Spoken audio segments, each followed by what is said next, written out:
Hey everybody, thanks for coming out.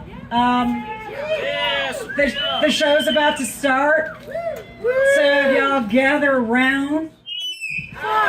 Oh, amateur move. Amateur move. Seriously, Sabrina. Damn. All right. How long since your last stage announcement? I was just telling Gardner, I think it's been 30 years. All right, thanks for coming out. I mean, we're all here because we love one person very much, and it's been... Don't wear them out. I can do what I want. Oh, I am, because I've got a little story.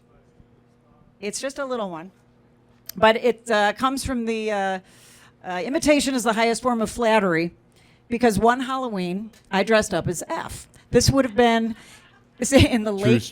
True story. 96, 97, 98, I don't know, 99. One of those years when radio was fun. And it was an easy thing to do. Because remember the this is my Carrot Top. I got some props. Remember the horrible baggy pants we all wore? Oh. The skate pants. That were not flattering, but we all rocked them, right? They were baggy and came down below our knee. Yeah, guilty. Yeah, totally. And some Doc Martens. And then F wore either a gas station shirt, a bowling shirt, or maybe a dad plaid. Yes. Okay. It's going on. Yes.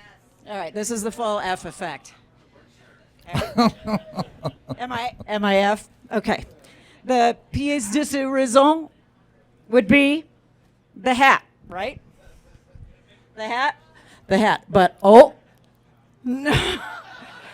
Oh, yeah. All right, who am I? Oh, my gosh. Stop it. It's a mirror. And I know this worked because walking down the aisle, this would have been at the Lawrence Street station. Willie was walking toward me. He just looked at it and he goes, "Hey, F."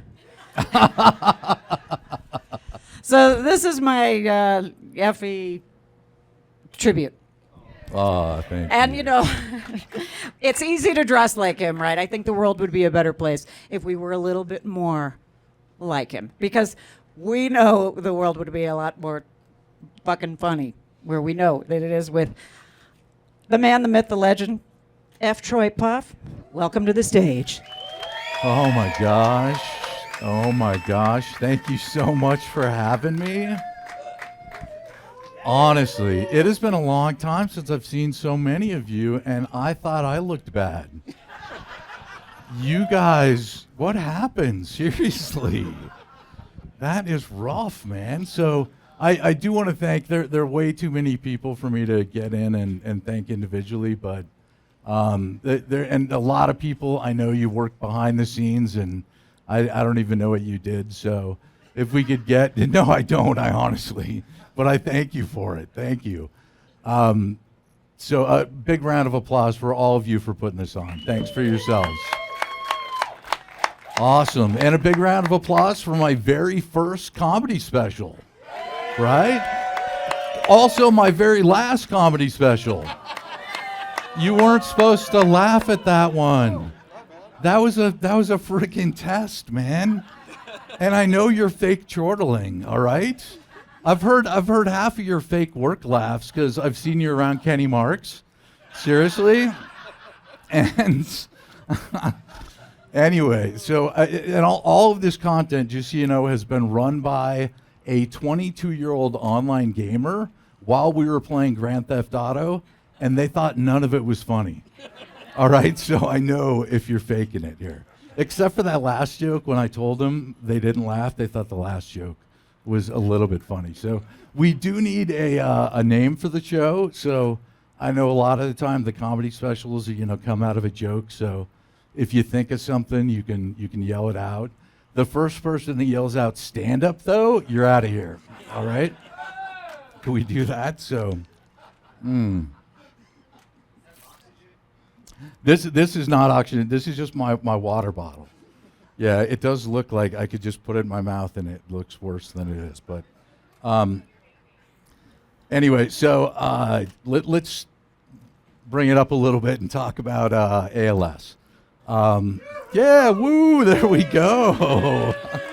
We got some fans in the crowd. So when I first went to a doctor, and the doctor told me that I had ALS, and because I'm not Mike O'Connor, I don't know every disease I could possibly ever get and exactly how it's going to kill me. So I had to Google that shit, right? So I'm like Googling ALS, and you're like, the first thing, it's uncurable, right? Kind of a bummer. The second thing, life expectancy 3 to 5 years, right? And I think anybody that reads that and reads life expectancy 3 to 5 years thinks, why don't you just say 4? We have a number between 3 and 5. We can use that. That sounds like a sorority girl's response to how many drinks did you have tonight, right? That's not a real answer. This is a serious disease we're talking about, and you're already totally messing with me on it, honestly. So anyway, the big question I know at least some of the guys have out here, probably you, Frank, just to answer it, my dick still works. All right, buddy? So you don't have to like come around and make some weird, just you guys checking if it's okay down there. Everything's good. Everything's good, man. So, and I appreciate a lot of the thoughts and prayers, man. I know there have been a lot of them, but I did want to ask you guys, if say you're having a bad Sunday, right? You're hanging out, things are not going so well, and the universe is kind of taking a dump on you, and you got your option, all right? You got thoughts and prayers, or a nice lasagna that somebody brought over for you. You take your pick, man. I think lasagna is pretty good, right? Anyway, so and I'm not sure that the thoughts and prayers are working because I still have ALS. So if you could try just a little bit harder, that would be great. What did you say my dick works? So somebody's been praying? That is flattering. I may be over I guess maybe thoughting. Somebody's just been thoughting about it, but thank you. Now I'm wondering which one thank you. Now I know who it was. I did bring some notes, but I'm not going to pay attention to them. This one, I'm gonna wet my whistle real quick here, so we get to the next thing. Don't get too close to the mic, Sabrina. See, pro move right there. Cheers, folks. So a lot of people ask, what is it like to have ALS? I'm kidding. Who would ask that? Some dick, right? What's it like to have ALS? Can I ask, what's it like, Mark? Yeah, is it bad? No, nobody should ask. Yeah, right? So, but for the sake of the joke, can we pretend somebody asks what it's like for me to have ALS? Yeah. Yeah, right? Yeah. So anyway, for me, first of all, it's different for everybody. We're kind of all going to the same destination, but we got different paths to get there, right? So, yeah, we're all going to Casa Bonita after this, as a matter of fact. So I got a thing with Trey and Matt, so we'll get it going. I can't remember what I was talking about now. How bad ALS was, dude. Oh my gosh, it is so bad. Because I started, you got to remember, at the top of the ladder, dude. I was like the white male patriarchy, right, dude? Seriously, at the very top of the thing. And I even had the toxic masculinity, dude. I played polo. And if any of you don't think that's toxic masculinity, dude, there's like, we call it the sport of kings. No, we make you call it the sport of kings. All right? That's how freaking toxic it is.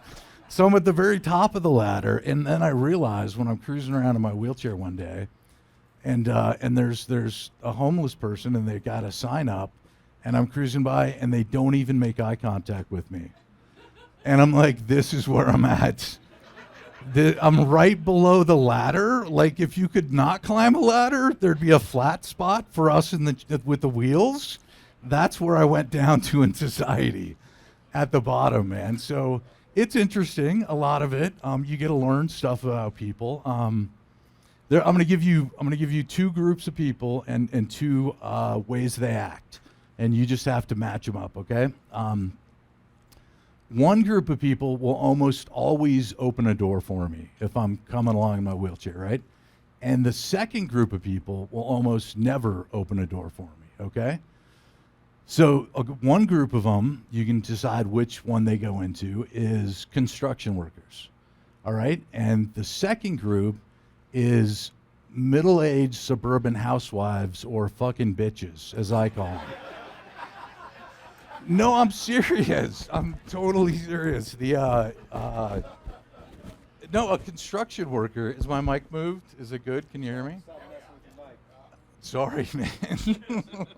So, no, a construction worker will grab like his 12-pack of beer, put it in the back of his truck, and run back to open a door for me. And there we go. All right, perfect. Is that better? Do I have to say bitches again? All right.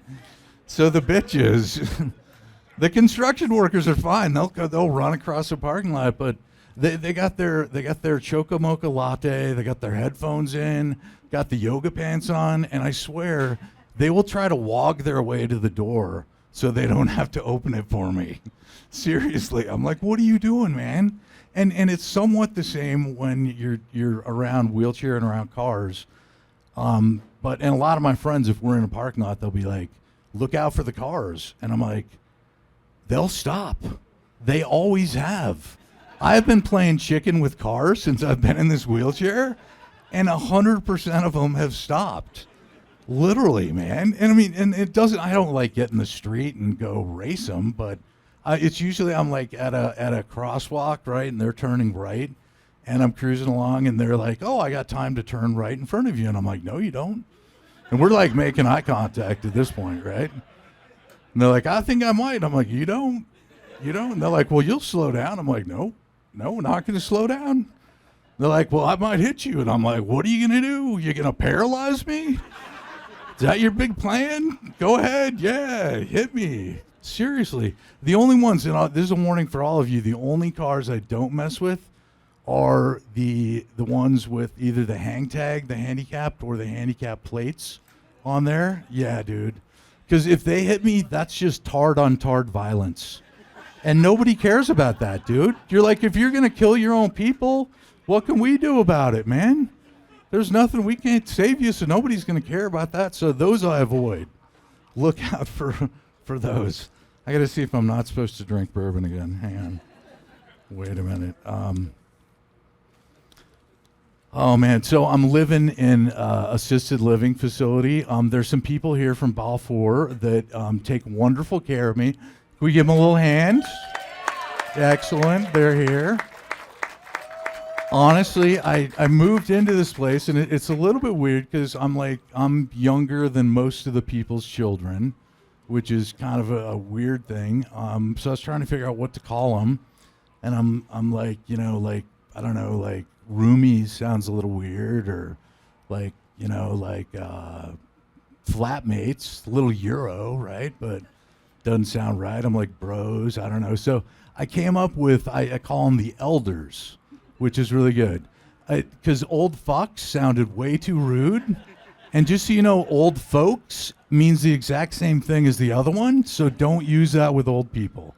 They totally know that about you. So it's great because they have all these activities that you got to do. So I'm going to one of the craft activities, and they tell me one of the first ones is we're doing torn magazine art, right? And I'm like, oh, what is that? That sounds kind of fun and cool. They're like, yeah, we get a stack of magazines, right? And then you go through them and you tear stuff out and you use a glue stick and you put it on a piece of paper. And I'm like, I totally get this. This is like an old school hostage ransom note, right? Where you like have to tear the letters out of the magazine. I'm like, this is perfect, except I have not taken anyone hostage yet. Like, and I'm like, did I miss the first part of this class? Was that like the first thing? So then I'm like, because I'm like, I honestly, like, because they have this thing called ice cream in the place. And you ever move like a treat around and your dog just follows it? It's the exact same thing. You could totally take somebody hostage. Just be like, come on, whole thing. But of course I'm not going to, and I haven't. So I'm like, I need to do something that's kind of creepy, So I come up with just this thing. It just says, obey the elders, right? Creepy. And I put like a school bus behind it and some black hair from a shampoo commercial. So it's really creepy and everything. And I'm like, oh, we're going to go put this obey the elders down in the common area, man. And I was amazed, like a week later, nobody threw this thing away. Dude, I'm like, they know it's the guy that's immune to ice cream. That's what they're like, don't mess with it. We have no power over him. We can't do it, man. So they, one of the great things I got to do at Balfour when I first came in, they were playing bingo, right? And some of you that I've known from radio may remember this, but it was way too bad of a joke to use as often as I did. But anytime one of you egotistical guys was bragging about something, I would say, yeah, but wouldn't you like to be a bingo caller? And everybody looked at me like, what the fuck are you talking about? And I'm like, yeah, like B, 3, B. And everybody looked at me again. It wasn't that funny, but I felt guilt when I came into the bingo place. I'm like, I kind of now have to be a bingo caller, right? This is like, I have to do this.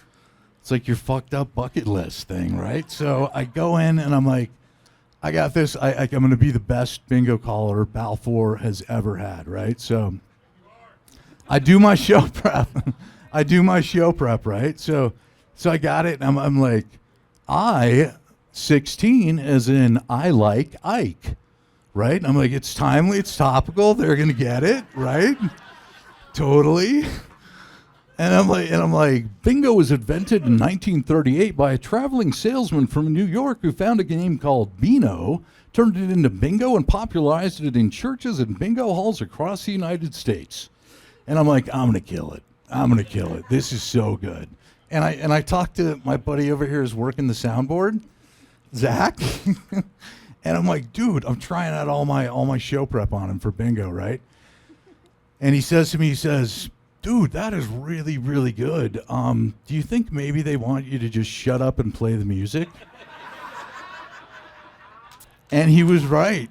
He was totally right, dude. Nothing but the numbers, baby. Nothing but the numbers, man. They want nothing else from me. But I do it with diction and enunciation. It's wonderful. So, man, and the tux, the Balfour took me to get fitted for the tux. Thank you. It was my first choice. My second choice is you can get all these shirts made up that you want to on the internet. I've got one shirt that I had made up that it's just text on a plain shirt, and it says, "Yes, it's contagious." And it's fun for like Walmart or the grocery store. I call that my kid pickup shirt. Yeah. No, it's because like parents will like, as soon as they see it, they're like, everybody's grabbing their kids, man. It's like a magnet. Kids get picked up everywhere, dude. So anyway, wow. Oh man. Should we talk about the ADA? Everybody know Americans with Disabilities Act? Yeah? You shouldn't be cheering. They're dicks. Seriously, they're kind of dicks. No, they were the ones that came up with a curb cut idea for the wheelchairs so you can go down them. And the only thing that they didn't think about the blind people that wouldn't be able to tell where the edge of the curb is. Kind of a dick move when your middle name is disability, right? Honestly, that wasn't cool. And then crosswalks, I feel, have got to be like half of their responsibility, right? And I pull up to a crosswalk. If I'm lucky enough to be able to reach the button on it, right, and press it, most of them nowadays, they talk to you, right? So I'm looking at the hand that's saying don't, right? And then the button goes and then it starts going, walk, walk, walk, walk. And I'm like, I can't. And if that's not bad enough, like then they got like instead of like a thumbs up to cross, they got a white dude with a really round head who's like hustling across the street, dude. Just mocking me. Just walk, buddy, walk. Just inconsiderate for the most part. Dick, right? Dick, ADA. They're also responsible for those things on the elevators. You're going to see one. Next time you see it, you're going to go up to an elevator and you're going to be like, press a button here. You see, in case of fire, do not use elevator, use stairs. And to make it worse, they got a picture of a little fire and a stick man running down the stairs. Running down. You're like, excellent, dude. And technically, I think I can go down like maybe one flight of stairs. Like, think when you were like 9 years old and you got in the cardboard box and you slid down the stairs, right? It's just like I've got like a 650-pound cardboard box. I think I could make it like one flight, right? Don't you think? Maybe if you roll, you could make it the second flight down, but just a dick move. So I'm not a fan. ADA. Overall, man. Let's switch to politics, all right? Oh my God, right? No, let me wet my whistle before this one. Cheers, folks.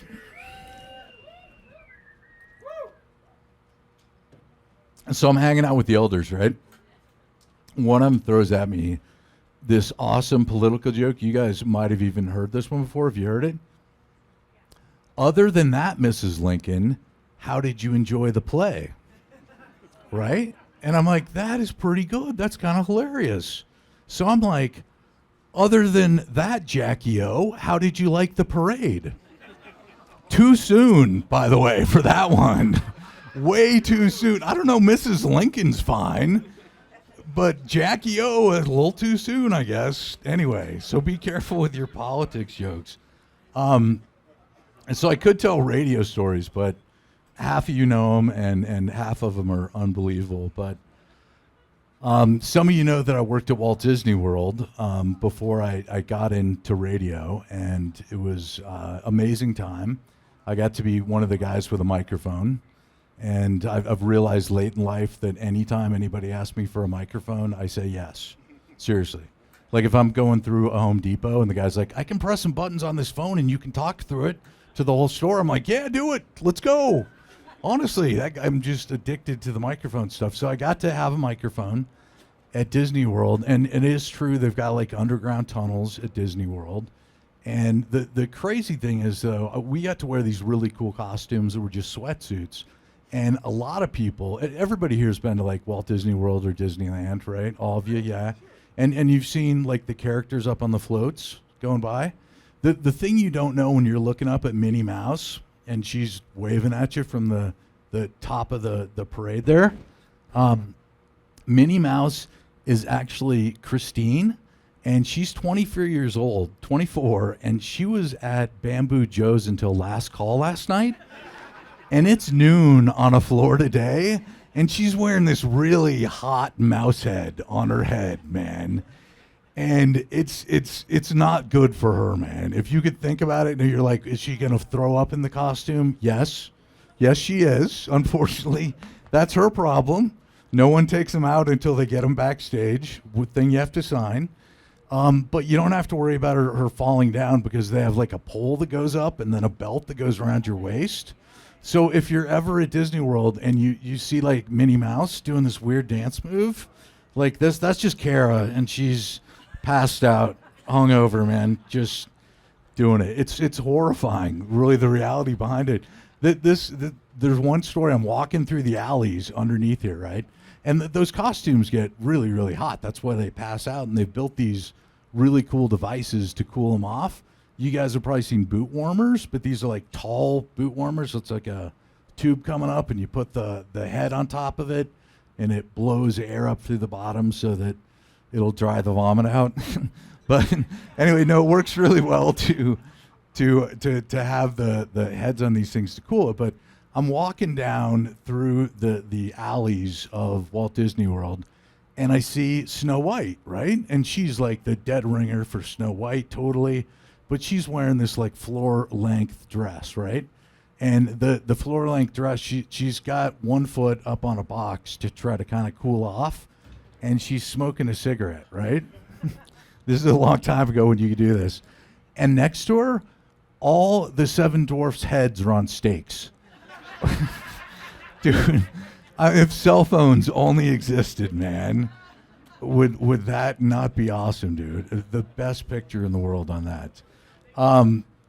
But I think I'll wrap up with a little bit of advice if I can find the right page, man. Drink some bourbon. That was it. Thank you. All right. Excellent. Cheers. But honestly, if you got any advice, and I wouldn't take it from me, honestly, dude, how did I live my life to end up here? Seriously, don't take it. But I will say that perspective is one of those things I've learned that can be very helpful in things. I actually remember when it must have been like a big adventure concert that we had, and I'd never done a stage announcement in front of this many people, right? So I'm a little freaked out, and I'm looking from backstage, and there's like this full crowd of Fiddler's Green all the way packed, right? I'm a little nervous, and I'm like, that's a lot of people. That's a lot of people. And I'm like, you know what, though? It's only this many people. And usually it's only this many people, so it's only like this many more people. And who would be scared to talk to this many people? Really, honestly. So don't be afraid. Change your perspective a little bit on things overall, and I think it helps. You can teach an old dog new tricks. Don't think you can't learn stuff. I literally had no patience before getting ALS. I thought patience was not a virtue. It was something to be hated and despised. But I'll tell you what, you have to learn it, and you can. You can change and do stuff. More practical advice: get a bidet. You're all heathens. You're heathens, man. I don't even want to talk about it anymore. Please, seriously. And do your show prep, all right? Do your freaking show prep, folks. And one of the reasons I really think I can have such a great attitude is all you folks here, honestly. We got lifetimes of memories, man. Even though we may have only spent periods together, man. It's lifetimes of memories going all the way back, man. So thank you for that. How could I regret my life when we got the stories, man? We got the stories. So thank you so much. Thank you so much, man. And as one of my great mentors, Walt Disney, said, clean the vomit out of that mouse head and get the fuck back out there. All right? Love you guys. Thank you.